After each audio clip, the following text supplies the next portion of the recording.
পবিত্র জবান নিয়া আল্লাহর কাছে যদি এখন বলেন আল্লাহ এখন বৃষ্টি বন্ধ করো, এখন বৃষ্টি বন্ধ হয়ে যাবে, আল্লাহর সেই বান্দা ছিল তো? কথা বলেন না কেন? এখনো আছে, আমার নজরে এখনো আছে। আমি চিনি। ঢাকা থেকে বয়ানে রওনা হইতেছি, হযরতকে বললাম হযরত ঢাকাতে তুফান চলে, মাহফিল হবে নি। হযরত বলে আমার মাহফিল হবে বাংলাদেশে কোনোটা না হলে। চলে গেলাম, গিয়া দেখি পুরো এলাকায় বৃষ্টি, মাহফিলের প্যান্ডেলের আশেপাশে প্যান্ডেলে কোনো বৃষ্টি নাই। এ তো এখনো চোখের সামনে, এ মানুষ এখনো আছে। হ্যাঁ, আল্লাহর বান্দা নদী ভাঙতেছে, নদী ভাঙতেছে, নদী ভাঙতেছে। আল্লাহওয়ালারা সব এক জায়গায় বসে নদীর পারে একটা কান্না দিয়া দোয়া করবে, আল্লাহর কাছে কান্না দিয়া। একজন আল্লাহর প্রিয় বান্দাকে বলে এই পাগলা মোনাজাত দে। পাগলায় মোনাজাতটা দিয়ে আল্লাহ আমি এই মজলিসের মধ্যে অযোগ্য, বড় বড় বুজুর্গরা বসা, আমারে দিছে মোনাজাতে, এ নদী ফিরা, নদী ভাঙ্গন ফিরাও, যদি না ফিরাও আমি মোনাজাত আর বন্ধ করব না। একটা চিৎকার দিয়া নদীর মধ্যে ঝাঁপ দিছে, সাঁতার দিয়া গেছে।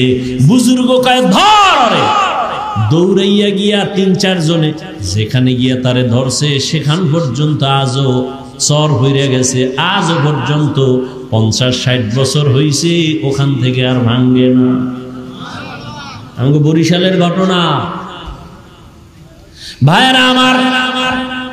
আর তুমি, তোমার জবানে তো খারাপ, তুমি সারা দিন চায়ের দোকানে বইয়া ইমাম খারাপ, আলেম খারাপ, পিসাব খারাপ, আর তোমার ১৪ গোষ্ঠী সব ভালো, সুদ খাইল। আল্লাহ হেদায়াত দান করুন। সব কথার শেষ কথা তওবা। আল্লাহ বলেন বান্দা বিনয়ের সাথে যদি তওবা করো, আমি আল্লাহ তোমার জীবনের সব গুনাহ। ও পর্দার আড়ালের মা বোনেরা, আপনার মতো কত মা এখনো আছে এলাকায় পর্দা করে, নামাজ পড়ে, মোবাইলে সময় নষ্ট করে না, স্বামীর মাল খেয়ানত করে না, সন্তানটাকে আদর্শবান বানানোর মেহনত করে। আপনারা কেন পারবেন না? তওবা করেন আর নামাজ ছাড়বেন না, বেপরদায় চলবেন না, স্বামীর মাল খেয়ানত করবেন না, সন্তানটাকে আদর্শবান বানাবেন, আদর্শওয়ালা ডাক্তার বানাবেন, ইঞ্জিনিয়ার বানাবেন। মা বাবার দোয়া নিয়া, শিক্ষকের দোয়া নিয়া, উলামায়ে কেরামের দোয়া নিয়ে যেন চলে। ওর ব্যবহারে কোনো সময় যেন মা বাবা, শিক্ষক, আলেম ওলামা কষ্ট না পায়। বৃদ্ধ বাবাজিরা তওবা করে ৫ ওয়াক্ত নামাজ আদায় করেন। আপনার মতো কত বুড়ারা মসজিদে গিয়া নামাজ আদায় করে, আপনি কেন পারবেন না?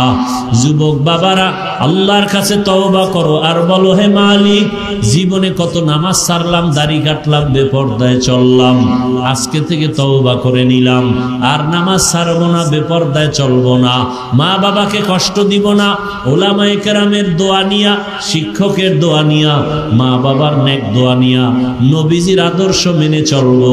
তওবা করার মতো যদি নিয়ত হয়, দুটো হাত আমার আল্লাহকে দেখায়া দাও। আয় আল্লাহ, হাতগুলো কবুল করে নেন, তওবা কবুল করে নেন, তওবার উপরে মজবুত হইয়া চলার মতো তৌফিক দান করেন। আমিন। আলহামদুলিল্লাহি রাব্বিল আলামিন, ওয়াসসালাতু ওয়াসসালামু আলা সাইয়্যিদিল আম্বিয়া ওয়াল মুরসালিন ওয়া আলা আলিহি ওয়া আসহাবিহি আজমাইন।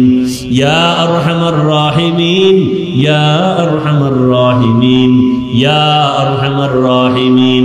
রব্বিরহামহুমা কামা রব্বায়ানি সগীরা।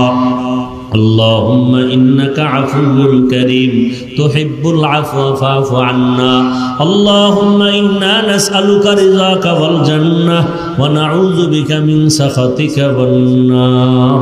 يا الله মাহফিল কবুল করে নেন, আয়োজনকারী, সহযোগিতাকারী, দান সৎকারীদের কবুল করে নেন, এলাকায় শান্তি দান করেন। আয় আল্লাহ, মা বোনদের পর্দাওয়ালা আবেদা বানায় দেন, সন্তানগুলো নেককার বানায় দেন। আয় আল্লাহ, যারা ব্যবসা করে, চাকরি করে, কামাই রুজি